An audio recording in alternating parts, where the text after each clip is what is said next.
9 मई को तोड़फोड़ और सरकारी इमदाद को नुकसान पहुंचाने का केस एटीसी पेशावर ने साबिक वज़रा तैमूर सलीम झगड़ा और कामरान बंगिश पर फर्द जुर्म आयद कर दी है। MNA शेर अली अरबाब और आसिफ खान पर भी फर्द जुर्म आयद। PTI रहनुमाओं समेत 115 कारकुनान पर फर्द जुर्म आयद की गई है। साबिक वज़रा और मेंबरान असम्बली समेत तमाम मुल्ज़िमान का सेहत जुर्म से इनकार। अदालत ने आइंदा समात पर इस्तिगासा गवाहान को तलब कर लिया है और समात 26 जून तक मुलतवी कर दी गई है।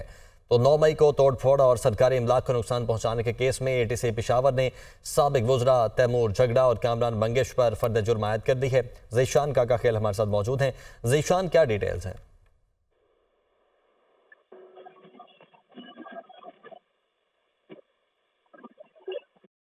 ज़ीशान, आप सुन पा रहे हैं?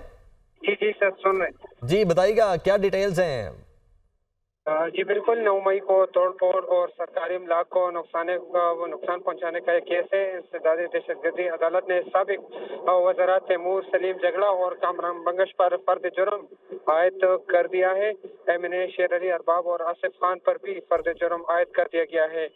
PTI रहनुमाओं समेत कुल 115 वर्कर्स पर भी फर्द जुर्म आयद किया गया है। साबिक वज़रा और मेंबरान असम्बली समेत मुल्ज़िमान का सेहत जुर्म से इनकार किया है। अदालत ने आइंदा समात ठीक पर है, तमाम ने सेहत जुर्म से इनकार किया है। ज़ीशान, बहुत शुक्रिया आपका।